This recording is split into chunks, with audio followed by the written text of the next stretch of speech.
Halo gadis-gadis, halo laki-laki. Kembali lagi nih bersama saya Iqbal.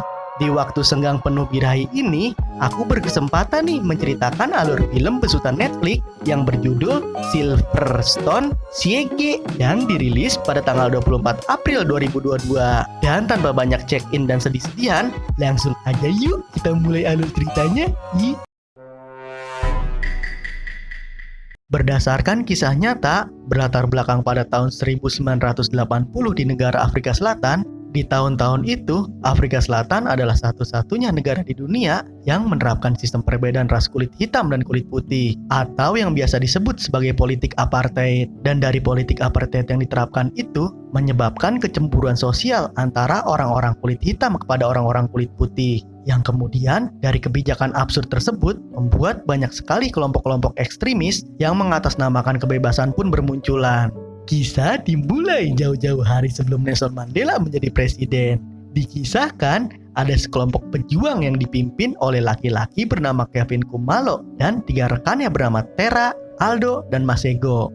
Pada saat itu, 1 hari sebelumnya, terlihat mereka sedang menyusun sebuah rencana untuk sebuah misi yang diberi nama Seahorse. Yang mana dalam misi tersebut, mereka akan mensabotase sebuah kilang minyak milik pemerintah. With only one option.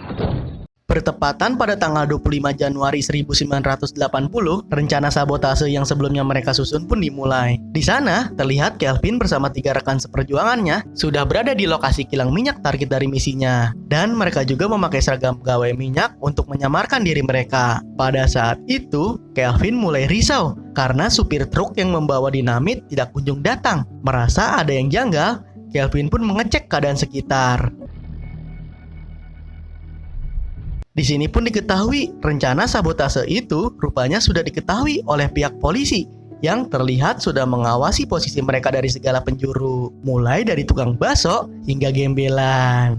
Kemudian tak lama truk minyak yang membawa dinamit pun datang. Namun saat itu Kelvin yang melihat supir truk itu bukanlah rekan seperjuangannya, seketika dirinya menyadari posisinya saat ini sudah diintai dan dikepung dari segala arah, membuatnya langsung panik gerapak gerubuk dan membatalkan misi itu.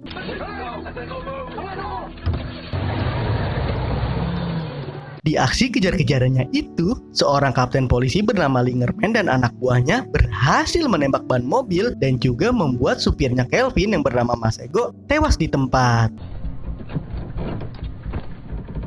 Karena mobilnya sudah hancur, Kelvin pun memerintahkan para anggota untuk segera keluar. Namun salah satu anggotanya bernama Tera, pacarnya Masego, memutuskan untuk diam di sana. Kelvin yang tidak mau Tera mati sia-sia itu pun menasehatinya. Dan akhirnya mereka pun pergi ke sebuah gorong-gorong untuk berkampanye. Pecir, maksud gua kabur cuek. Hai. Namun saat itu Kapten Lingerman yang mengetahui jalur pelariannya itu langsung memerintahkan anak buahnya untuk menyusuri gorong-gorong. Singkat cerita, Kelvin dan kawan-kawan pun akhirnya berhasil keluar dari gorong-gorong yang bau itu. Di atas sana, sialnya mereka diketahui oleh seorang polisi yang langsung mengejar mereka bertiga. Pada aksi kejar-kejaran itu, baku tembak antara keduanya pun tak terhindarkan. Sampai-sampai membuat beberapa polisi harus tewas di tempat. Di pelariannya itu, mereka yang sudah merasa terpojok pun akhirnya memutuskan untuk masuk ke dalam bank. Di dalam, seorang manajer bank menerapkan peraturan yang sangat absurd, yaitu membuat barisan terpisah antara orang-orang kulit hitam dan orang-orang kulit putih. Kemudian di sana Kelvin pun melepaskan tembakan peringatan dan menyandra para nasabah dan para pegawai tanpa pandang bulu. Hai, bulu apa tuh? Di luar, Kapten Lingerman dan anak buahnya telah bersiaga penuh menjaga pintu keluar dari segala arah. Dan saat itu, Kapten Lingerman juga menyebut nama-nama mereka satu persatu dan memperingatkannya untuk segera menyerahkan diri. Singkat cerita, tak lama kemudian Kapten Lingerman pun menelepon mereka melalui sebuah telepon yang ada di bank. Di percakapannya itu, Kapten Lingerman menasihati Kelvin kalau tindakan yang mereka lakukan ini menghina bangsa Afrikaners. Namun Kelvin yang kesal dengan statement Kapten Lingerman itu pun kemudian mengancamnya balik dengan meminta sebuah helikopter beserta seorang pilot yang akan membawa mereka pergi dengan aman dan nyaman. Jika tidak, ia mengancam akan membunuh semua orang yang ada di dalam bank. We have an American citizen in here. You'll be traveling with us. Selang beberapa menit kemudian, helikopter yang membawa mereka pergi pun tiba. Di dalam sana, Kelvin pun berterima kasih dan memohon maaf kepada semua orang atas kejadian yang mereka alami. Sebelum pergi menaiki helikopter, Kelvin meminta seseorang untuk dijadikan sandera. Saat itu, Kelvin ingin membawa orang Amerika yang membawa koper bertuliskan USA sebagai sandera. Namun ia mengurungkan niatnya itu, karena orang Amerika itu berkulit hitam. Dan pada akhirnya, Kelvin memilih seorang manajer bank yang mana Kelvin berpura-pura menjadikannya sebagai orang Amerika. Setelah mereka sudah sampai di depan helikopter, kemudian Kelvin dan Tera pun naik terlebih dahulu. Namun saat itu Aldo merasa ada sesuatu yang janggal karena pertukarannya terlalu mudah. Dan benar saja, sang pilot itu menyimpan sebuah pistol di bawah jok yang akan menembak kepala Kelvin. Alhamdulillahnya, Kelvin dengan kesigapan dan etos kerjanya yang sangat disiplin itu pun berhasil mencegah pilot itu menembak kepala mungilnya. Merasa dijebak, mereka pun akhirnya masuk kembali ke dalam bank dan membawa sang pilot bersamanya. Sesampainya di dalam bank, sang pilot pun dibawa ke dalam toilet. Di sana ia diinterogasi dengan metode pala dicemplungin ke dalam ember agar dirinya memberitahu informan alias pengkhianat yang memberitahu rencana mereka. Namun dalam sesi interogasi itu, pilot itu pun sedikit berkelit dan memberitahu mereka kalau dirinya hanyalah seorang pilot yang lugu, sopan, dan sedikit mumek. Di luar bank, Kapten Lingerman pun kedatangan seorang brigadir lengkap dengan circle pasukan snipernya. Yang mana kehadiran brigadir itu mencoba mengintervensi dan ingin mengambil alih operasi pembebasan para sandera. Di sana, brigadir beralasan kalau kehadirannya saat ini dikarenakan ada salah satu tawanan perempuan bernama Christine, anak dari seorang menteri kehakiman yang disandra dalam kejadian tersebut. Scene berpindah kembali ke dalam bank. Di sana, Kelvin berbicara dengan keadaan pasrah kepada kedua kawannya. Kalau kemungkinan mereka untuk kabur dari sana sangatlah kecil. Oleh sebab itu, daripada mereka mati sia-sia, Kelvin mempunyai sebuah rencana yang sangat brilian dan impossible, yaitu memberitahu Kapten Lingerman untuk meminta surat gerasi dari presiden untuk segera membebaskan Nelson Mandela dari penjara. Setelah permintaannya dituruti, mereka akan membebaskan para tawanan yang ada di dalam. Singkat cerita, Kelvin pun kembali mendapatkan sebuah ide liar dan gila, yaitu ia mengumpulkan seluruh uang yang ada di dalam bank.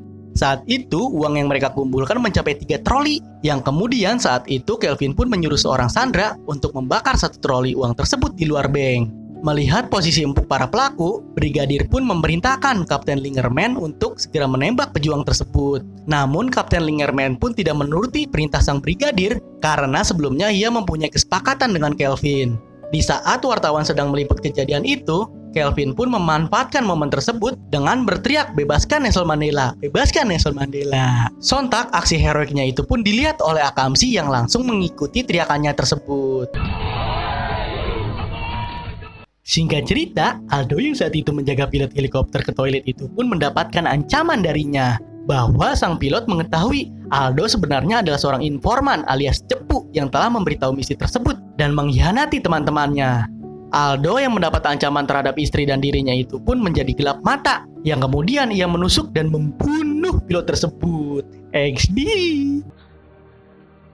Selang beberapa menit kemudian, Kelvin pun menemukan Aldo yang terbaring pingsan. Di sana, Aldo membohongi Kelvin kalau saat itu sang pilot mencoba membunuh dirinya.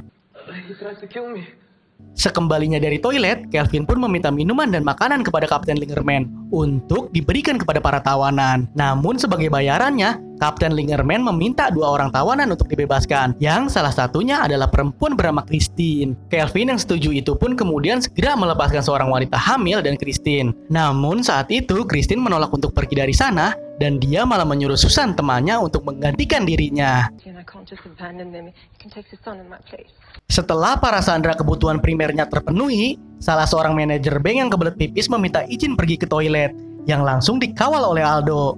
Sekembalinya dari toilet, ia pun berhenti sejenak untuk mengikatkan tali sepatunya, dan tanpa diduga-duga, melihat Aldo yang sedang lengah, ia pun memanfaatkan momen tersebut dengan menodongkan dan menyandra Aldo dengan sebuah pistol. Seketika, keadaan yang tenang dan nyaman pun berubah menjadi keadaan super tegang dan sangbrut diakibatkan baku tembak tersebut.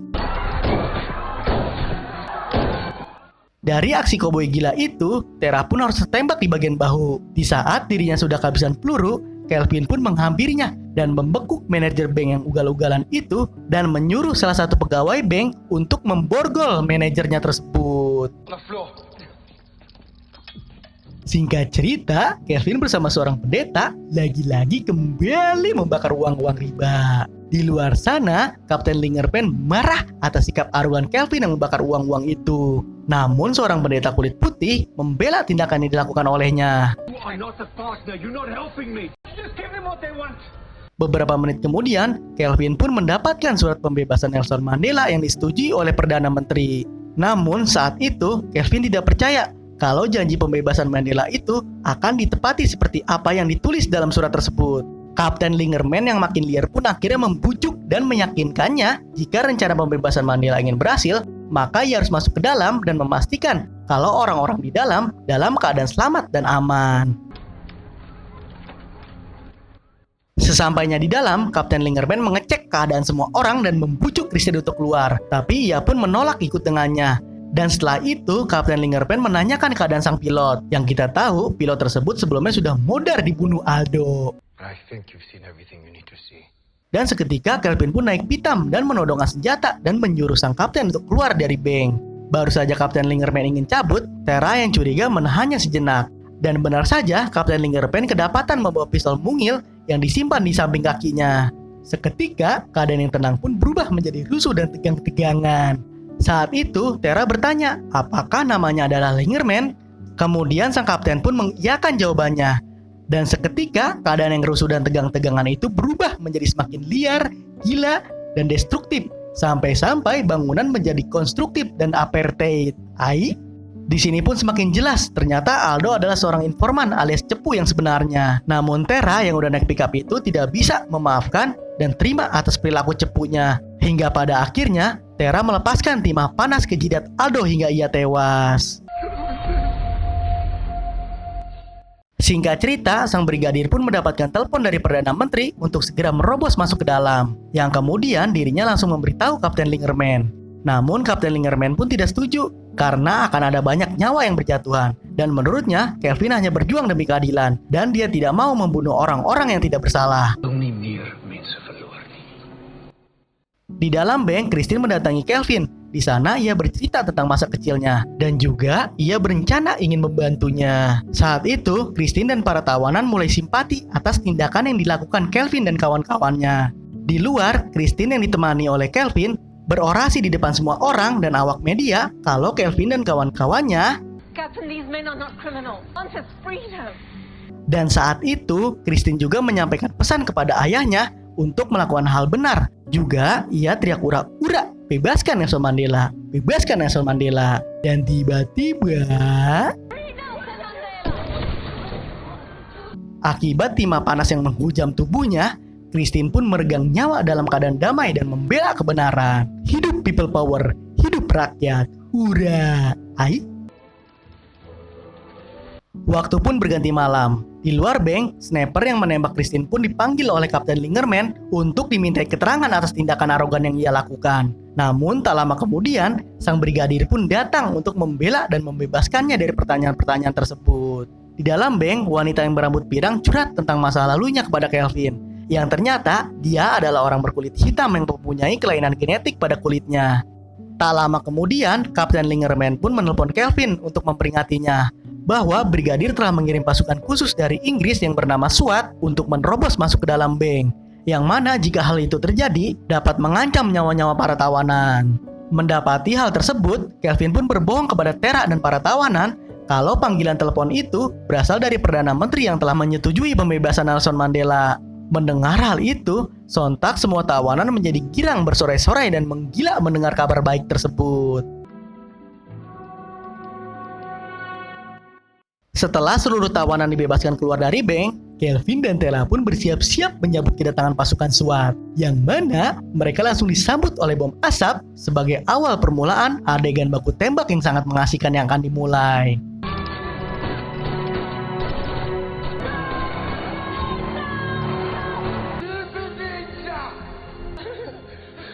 Setelah berhasil membunuh kloter pertama pasukan SWAT, di luar sana brigadir memberikan ultimatum kepada mereka berdua untuk segera menyerah. Namun saat itu, Kelvin dan Tera bukannya mengangkat tangan untuk menyerah, tetapi mereka malah menyerang balik para tentara di luar. Yang mana hal itu membuat mereka berdua harus berpulang ke pangkuan yang maha kuasa. Dan film pun tamat. Nah guys, gimana filmnya? Cukup membuat jantung teman-teman kalian berdegup dan bertekuk titik kalian ketekuk, bukan? Bukan. Nah, jadi pelajaran yang kita bisa ambil dan kita bawa pulang hari ini adalah janganlah kalian pernah membedakan orang apapun suku, agama, atau rasnya. Karena bagi aku, kulit itu adalah sebuah warna dan umur hanyalah sebuah angka. Keep calm and stay tune di Umpatan Film. Minta subscribe-nya dong guys. Ayo.